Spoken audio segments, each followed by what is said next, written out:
Okay, I don't know who needs to hear this, but if you don't do this right now, you're putting your entire crypto portfolio at risk.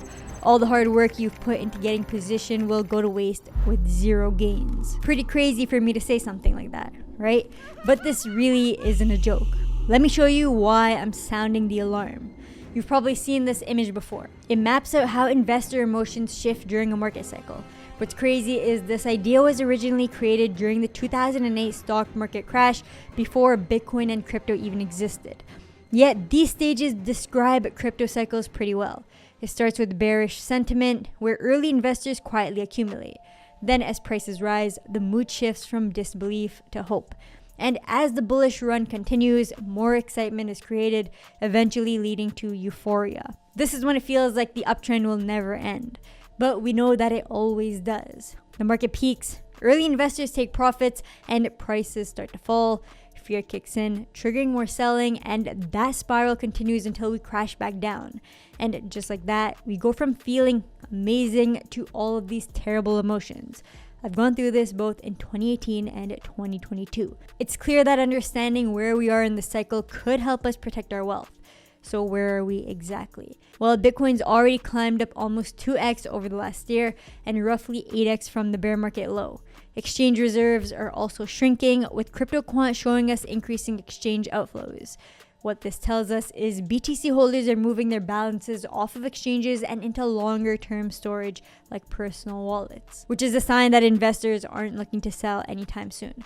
And on top of that, with exchange reserves being drained, a supply shock is incoming. Increasing demand and decreasing supply, the perfect pairing to drive up value. At the same time, ETF inflows are setting records with billions pouring in. And Ethereum ETFs are now outpacing Bitcoins, indicating a critical shift that's expected to happen in a crypto cycle. And are you seeing the level of institutional interest in digital assets? These financial giants have been stacking up Bitcoin like there's no tomorrow. And now Ethereum is on their radar. Again, the same shift away from Bitcoin that we would expect before altcoins go berserk. Putting all of this together, we may be somewhere between optimism and belief. Definitely not feeling euphoric yet. But here's the problem. As the market surges, so do scams and thefts. According to Chain Analysis, over $8 billion worth of crypto was stolen from 2022 to 2024. And this report shows that crypto losses are at $3 billion in the first half of 2025 alone. These losses occurred mostly on platforms that hold crypto, but funds are also being stolen from personal wallets. And if you were involved in crypto during the past cycles, you might remember the number of scams rising every year leading to the peak. And this led to billions of dollars in losses. It was bad. So if we're all waiting for the crypto market to push to the next level, we should expect thefts and scams to go up too. With how much the crypto space has grown now and the number of people involved, we're gonna see these crimes go to record levels. And if you think you're safe from these scams, think again. Even the most experienced users in crypto have been targeted and ended up losing money. I myself lost money on an exchange years back and have come across scam attempts a number of times more recently. But thankfully, I learned from my mistakes and decided to protect my portfolio. And while there are many ways to stay safe in crypto, one game changer for me has been using hardware wallets. If you're new to crypto or haven't used wallets before, this is a cold storage solution, meaning your crypto gets stored completely offline and you get 100% control and ownership of your assets. You actually need to physically approve transactions on a hardware device before assets get sent out. This is different from hot wallets, which are software wallets that don't require physical approvals. And of course, cold storage is better than leaving your funds on an exchange, which we know are prone to hacks. This is why I use hardware wallets for all of my crypto holdings, and I've never had any issues since I started. Now, if you look up crypto wallets, you'll realize there are so many out there to choose from, and the cost ranges from under $100 up to a few $100s. So how do you figure out which ones are actually good? And is it worth paying this much just for a wallet? Well, keep watching because today I'm going to talk about some different wallet companies that I've been using regularly, share my opinions on them, and discuss which ones are actually worth it. And if you want to learn about more tips and tricks when navigating the crypto market, then head over to the FireHustle Discord group. group. We've got a team of analysts that share their insights on the market along with trading strategies and more. I myself have been learning a lot from community members. Follow the link down below to learn more. And as always, none of what I share is financial advice. Please make sure to do your own research before making any financial decisions. Now hit those like and subscribe buttons, turn on post notifications, and let's jump right into it. So I've gotten the chance to use many different wallets over the years. And the truth is, I never really stuck to just one wallet provider. Certain wallets work better for certain needs. And as we go through some of these options, I'll point out what makes each one good and which ones might appeal to you depending on what you need. We'll start with Descent. They're known for this biometric hardware device that secures holdings using a built-in fingerprint scanner. And this is right in the center of the dial pad. And I want to thank the Descent team for sponsoring this video with one of these devices for me to test out. That being said, I'm still going to give my honest, unbiased opinion on the product. So functionality wise, it's not super fancy. There's no touch screen, just 4 buttons in the front and the power button on the side. But this is one of those wallets that requires a mobile app to function. The initial setup process is very straightforward. Turn on the device, then either create a new wallet or import an existing wallet using your seed phrase. Create a PIN on the device, register your fingerprint, then just download the Descent app on your phone and connect your wallet to the app through Bluetooth. It doesn't take long at all. From here, you need to add token accounts to actually send and receive crypto. And if you go on their website, you can see the full catalog of supported tokens and blockchains. This list is pretty long and most of the major assets are on here, but I highly suggest checking out the list yourself and searching for the specific currencies you want to secure. Especially if it's a smaller cap coin or a newer network, there may be limited options for compatible wallets. For example, I know the Casper network still has very limited wallet support and the Descent wallet isn't able to hold Casper native tokens. Now, after using the Descent wallet myself, I've had a pretty good experience overall. Sending and receiving assets is simple. And of course, this is all secured by the fingerprint scan to approve all transactions. Their mobile app also has a clean portfolio dashboard, CoinGecko and CoinMarketCap integrations for market insights, and a discovery tab that lets you interact with dApps. Now, because of the limited functionality and simple screen, you'll need to manually input and verify your seed phrase, which does take a bit more time to do compared to a touchscreen device. But this is just a one-time thing during the initial setup. Aside from this, the wallet does what it's designed to do. It's also very small and lightweight compared to some of the large clunky wallets out there. And the battery lasts pretty long. Descent is currently selling this wallet for $139 USD, discounted from the original price of $159. But if you use my affiliate link in the description below, you'll get another $10 off. Now, just so you're aware, this doesn't come with a charger, but it's a standard USB-C charging port, so you'll likely have a cable lying around. Descent also has another cold storage option that's cheaper. For $38 USD, you can get their all-in-one wallet card. This is a basic NFC chip card that needs to physically be on you to send transactions. Instead of the fingerprint scan, you just tap this card on your phone to approve the transaction. So the wallet card is a way to secure your transactions, but at a fraction of the cost. It just depends on which security method you would prefer. If you're interested in either of these products, then you can follow the link down below to learn more. Okay, the next device I'm going to talk about is the OneKey Pro. This one was provided by the OneKey team for me to test, and I had the chance to use it for a few months now. This is a touchscreen wallet that also features a fingerprint scanner on board. And just like with the Descent wallet, you'll need to use this alongside the OneKey mobile app. The touchscreen gives you more functionality on the device itself. And there's a camera on the back for scanning QR codes to approve transactions.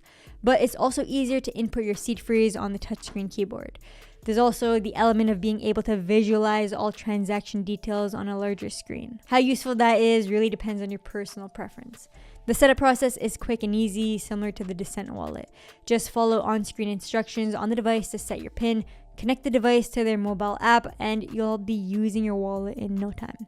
Sending and receiving transactions is also very simple, done through the mobile or desktop app. And this needs to be approved on the physical device. Now, of course, this being a touchscreen and higher end wallet is also fast and smooth to use compared to the Descent. But I did notice the OneKey mobile app takes more time to update transactions and balances. It doesn't feel as smooth to me.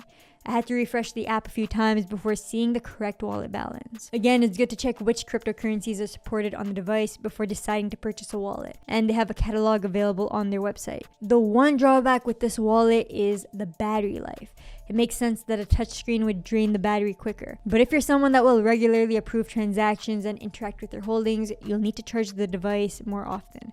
It's not really a deal breaker, just something to keep in mind. The OneKey Pro comes in at a price of $278 USD. This does cost more than the Descent wallet. It's mainly because of the touchscreen and camera. The device does feel pretty premium in your hands while also being small and lightweight. But OneKey also offers a lighter weight option that costs $99. This is the OneKey Classic 1S. And I actually had one of these from a while back. This was one of the first few wallet options to support the Caspa network. And you can see that this one isn't as fancy as the Pro.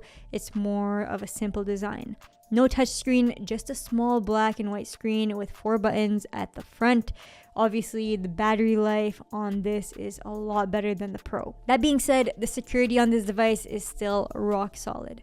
Both OneKey devices are actually EAL6 Plus certified, which indicates its level of security. As a comparison, the Descent is EAL5 Plus certified, one level lower. Although many popular wallets with the same certification have been reliable over the years. If you're interested in one of these wallets, the OneKey team is offering my community 5% off right now. All you gotta do is follow the link down below and use the discount code FireHustle at checkout.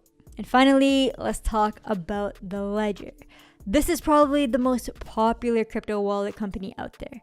The company's been around longer than most, and personally, my first crypto wallet ever was a Ledger.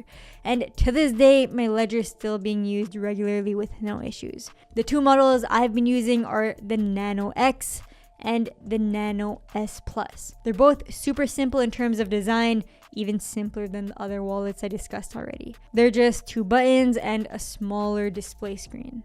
You'll need to use these wallets alongside the Ledger Live desktop app or mobile app. Now, because the Ledger has been around longer than most other wallet brands, they've integrated with a lot of different software wallets and platforms. For example, if you want to interact with the Solana ecosystem, you can connect your Ledger to Phantom or Solflare. That way, all interactions are secured through the physical Ledger device, rather than just a software hot wallet. This isn't possible yet with most other wallet providers.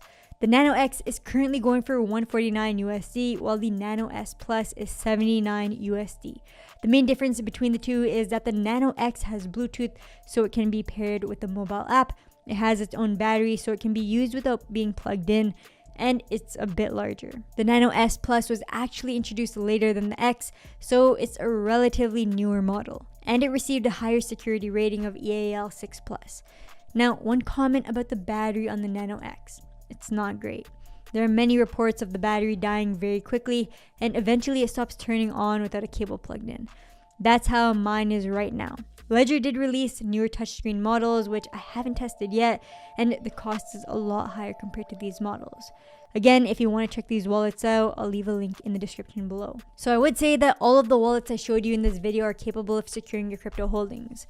If you're choosing between these options for your own holdings, it'll come down to personal preference. Do you want a touchscreen option that makes it easy to navigate and view your transaction details? Then maybe the OneKey Pro is a good option. Or do you want something more simple that just doesn't require as much charging? That's where the Descent wallets come in, or the OneKey Classic.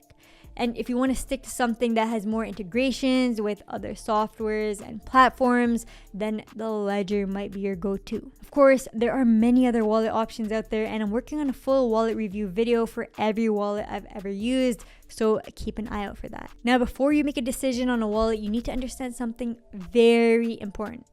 Even people with wallets can get hacked and scammed. You can still end up approving scam transactions and end up opening your wallet to bad smart contracts. Wallets will definitely help you secure your holdings, but you also need to be aware of the applications you interact with.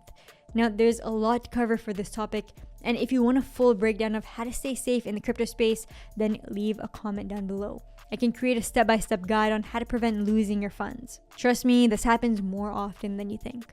And don't forget to like and subscribe for more content like this. And check out the FireHustle Discord group if you want to stay ahead of the game as the market goes through major shifts. Hope you guys enjoyed the video, and I'll see you in the next one.